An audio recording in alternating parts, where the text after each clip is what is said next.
एक महिला ने ओशो से सवाल पूछा कि ऐसा क्यों होता है कि जैसे जैसे हम बड़े होते जाते हैं तो हमारे जीवन में आनंद कम होता जाता है। ओशो कहते हैं कि तुमने लोगों को कहते सुना होगा और तुमने अपनी किताबों में भी ऐसे गीत पढ़े होंगे और ऐसी बातें सुनी होंगी, और तुम भी जैसे जैसे बड़े होते जाओगे तुम्हें इस बात का अनुभव होगा कि बचपन में जो सुख और आनंद था वो बाद के दिनों में निरंतर कम होता जाता है। बूढ़े लोगों से पूछो, वे कहेंगे बचपन में बहुत आनंद था और उसके बाद फिर कोई आनंद नहीं, और उनका मन होता है कि वे फिर वापस बच्चे हो जाएं, फिर लौट जाए बचपन में। लेकिन जिंदगी में पीछे लौटना तो असंभव है। लेकिन ये बात कि लोग कहते हैं कि बचपन बहुत आनंद का काल है, क्या मायने रखती है? ये देखने में तो बहुत अच्छी मालूम पड़ती है, पर यह बात बहुत गलत और बहुत खतरनाक है। इस बात का ये मतलब है कि बचपन के बाद जिंदगी रोज ज्यादा से ज्यादा दुखी होती चली जाती है। ओशो कहते हैं कि होना तो चाहिए था उल्टा, कि बचपन के बाद जिंदगी रोज रोज ज्यादा खुशी और आनंद से भरती जाती, क्योंकि बचपन तो है शुरुआत है। बुढ़ापे के अंतिम दिन सर्वाधिक आनंद के और शांति के और संगीत के दिन होने चाहिए थे, क्योंकि जीवन विकसित हो रहा है। अगर जीवन विकसित हो रहा है तो बचपन तो शुरुआत है, प्रारंभ है। बुढ़ापा पूर्णता है तो बुढ़ापे में आनंद, बुढ़ापे में उपलब्धि, बुढ़ापे में ऐसा लगना चाहिए था कि हम जीवन जिए और हमने कुछ पाया। लेकिन लगता यह है कि बूढ़ा आदमी कहता है कि बचपन के दिन बहुत अच्छे थे। इसका मतलब साफ है, उस आदमी के जीवन की दिशा ठीक से नहीं चली। उसने जीवन की कला को नहीं जान पाया, वो जीवन कैसे विकसित हो इसके रहस्य को नहीं समझ पाया, वो उन सूत्रों को नहीं पहचान पाया जिनके द्वारा जीवन निर्मित होता, कुछ उपलब्ध होता, कोई संपदा मिलती। ओशो कहते हैं कि लेकिन ये सबके साथ सच है। तुम अभी छोटी हो, लेकिन तुम्हें अभी भी इस बात की खबर मिलनी शुरू हो गई होगी कि बचपन के दिन अच्छे थे। अगर तुमको ऐसा लगने लगा हो तो तुम समझ लेना कि तुम्हारी जिंदगी गलत रास्तों पर चलनी शुरू हो गई। खुशी बढ़ती जानी चाहिए, जीवन के साथ आनंद बढ़ता जाना चाहिए। रोज रोज लगना चाहिए कि आज जो है उसके सामने कल कुछ भी न था। ओशो कहते हैं कि हर दिन जब नया दिन आए तो वो और बड़ी खुशी और बड़ा संगीत और बड़ा सौभाग्य लेकर आना चाहिए। तभी तुम समझना कि तुम्हारा जीवन ठीक दिशा में चल रहा है, नहीं तो जीवन तो एक पतन हो गया। अगर बचपन में खुशी थी और बुढ़ापे में दुख है तो समझो कि जीवन का पतन हो गया, विकास नहीं। ऊपर उठने की बजाय नीचे गिरना हो गया। ये तो बड़ी आश्चर्य की बात है, और ये इतनी आश्चर्य की बात भी हमें दिखाई नहीं पड़ती। ओशो कहते हैं कि पहली बात तो ये है कि जीवन केवल उनको मिलता है, जीवन के आनंद को केवल वे ही उपलब्ध होते हैं जो जीवन की कला को, आर्ट ऑफ लिविंग को सीख पाते हैं। तो ही सार्थकता मिलती है, नहीं तो सब व्यर्थ हो जाता है। मनुष्य पैदा तो बहुत होते हैं, लेकिन जीवन को बहुत थोड़े से लोग जान पाते हैं। ओशो पूछते हैं, वे कौन से रास्ते हैं जिनसे जीवन जाना जा सके और पाया जा सके?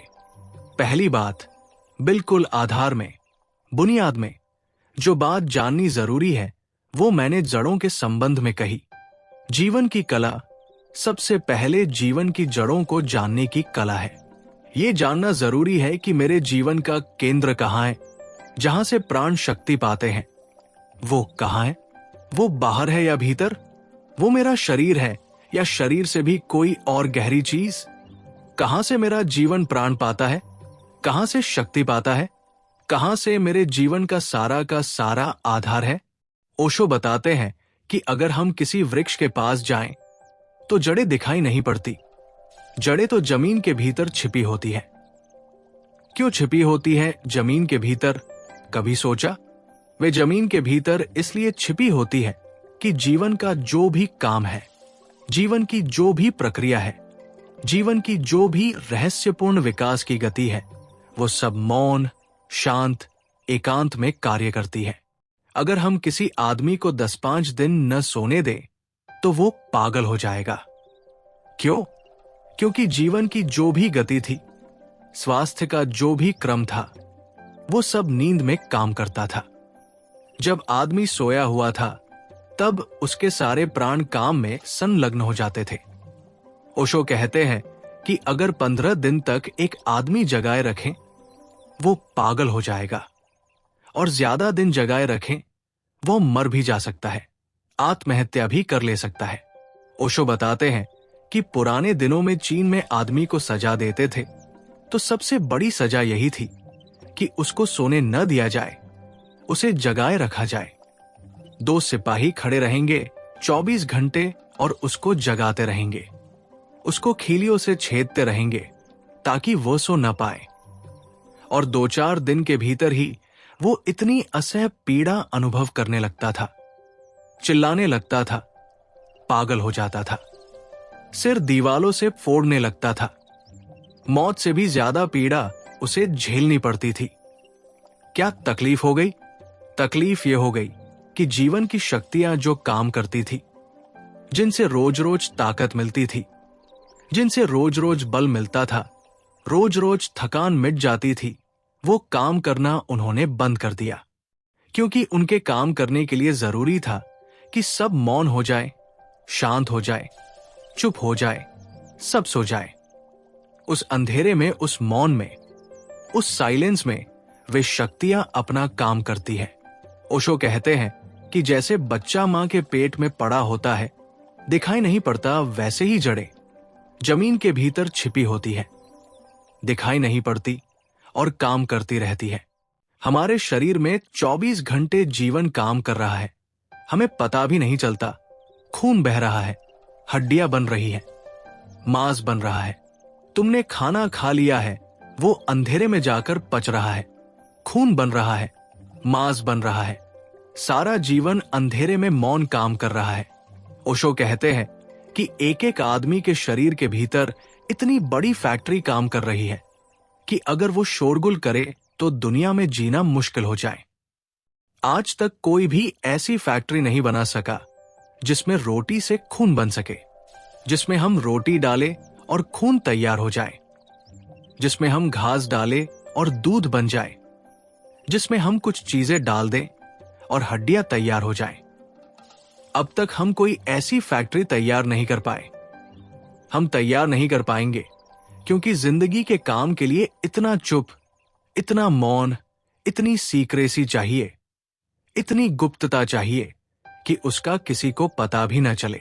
ओशो कहते हैं कि तुम्हें शायद ये भी पता नहीं कि सारे जगत में तुम्हें जहां भी जीवन काम करता हुआ दिखाई पड़ रहा है, उसे चाहे जीवन कहो, चाहे परमात्मा कहो, वो बिल्कुल मौन और अंधेरे में खड़ा हुआ काम कर रहा है। लोग कहते हैं परमात्मा कहाँ है? वे परमात्मा को सामने देखना चाहते हैं। लोग पूछते हैं जीवन कहाँ है? जीवन भी कहीं खोजने से न मिलेगा। जीवन भी मौन जड़ों में अंधेरे में काम कर रहा है चुपचाप। उसी जीवन से सारे पौधे पैदा होते हैं, पशु और पक्षी और मनुष्य और चांद और तारे। उसी जीवन की अंधेरे में छिपी हुई प्रक्रियाओं से सब कुछ पैदा हो रहा है। लेकिन नासमझी में यह हो सकता है कि हम मान ले कि जो दरख्त दिखाई पड़ रहा है ऊपर जमीन के वही सच है, भीतर छिपी हुई जड़ें हैं ही नहीं, क्योंकि दिखाई नहीं पड़ती। जो नहीं दिखाई पड़ता वो नहीं है। अगर हम ये तर्क हमारे ख्याल में हो, जो हम सबके ख्याल में है, जो दिखाई पड़ता है वो है, जो नहीं दिखाई पड़ता वो नहीं है, अगर ये ख्याल हमारे ऊपर आ जाए तो फिर हम जड़ों की फिक्र छोड़ देंगे, पौधों की, पत्तों की फिक्र करेंगे, शाखाओं की फिक्र करेंगे। क्या ये पौधा बहुत दिन जिएगा? और अगर जिएगा भी तो रोज रोज कुम्हलाता जाएगा।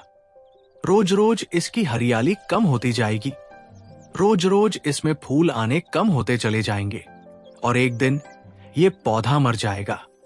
अगर पौधा कुम्हलाने लगेगा तो हम समझ जाएंगे कि कोई भूल हो रही है। लेकिन आदमी रोज रोज कुम्हलाता जाता है और हम नहीं समझ पाते कि कोई भूल हो रही है। आदमी रोज रोज दुखी और उदास होता चला जाता है और हम नहीं पहचान पाते कि कोई भूल हो रही है। एक भूल हो रही है कि हम आदमी की जड़ों को भूल गए हैं। हम आदमी के भीतर जो अदृश्य जीवन की शक्तियां हैं, उनका हमें कोई स्मरण नहीं, उनका हमें विस्मरण हो गया, उनकी हमें कोई याद नहीं। जीवन की कला में जीवन की जड़ों को खोजना पहली बात है।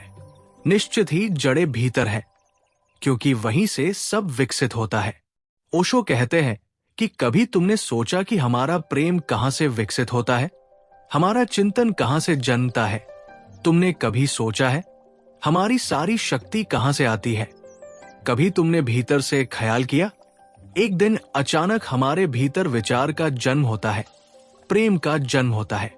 हमारे भीतर से कुछ उठता है और बाहर की तरफ फैलता चला जाता है। जीवन भीतर से बाहर की तरफ है, लेकिन हमारी सारी शिक्षा, हमारा सारा समाज, हमारी सारी संस्कृति बाहर से भीतर की तरफ है। हम क्या कर रहे हैं अपने विद्यापीठों में, अपने स्कूलों में? कुछ ज्ञान बाहर से भीतर डाल रहे हैं, कुछ बातें सिखा रहे हैं, सीख लो। बातें बाहर से डाली जा रही हैं और भीतर हम उन्हें इकट्ठा कर रहे हैं। ओशो कहते हैं कि ये ज्ञान झूठा है, ये ज्ञान जीवन की तरफ नहीं ले जा सकता। हां, इस ज्ञान से नौकरी मिल सकती है, इस ज्ञान से आजीविका चल सकती है, इस ज्ञान से वस्त्र मिल सकते हैं और अच्छा मकान मिल सकता है। इस ज्ञान से बाहर की कुछ चीजें मिल सकती हैं, क्योंकि ये ज्ञान बाहर से आया हुआ है, लेकिन इस ज्ञान से भीतर की जड़ें नहीं मिल सकती। मनुष्य की आत्मा नहीं मिल सकती, क्योंकि उसे जानने के लिए उस ज्ञान का भी जन्म होना चाहिए जो भीतर से आता है। इसलिए आदमी एक तरह के बहुत असंतुलित दशा में खड़ा हो गया है। उसका जड़ों से संबंध टूट गया है, अपनी ही रूट से टूटा हुआ है। वो अपनी ही जड़ों से उसका कोई वास्ता नहीं है। क्या करे? कैसे हम अपनी जड़ों को खोज पाएं? ओशो कहते हैं कि अपनी जड़ों को खोज लेना ही आत्मा को खोज लेना है।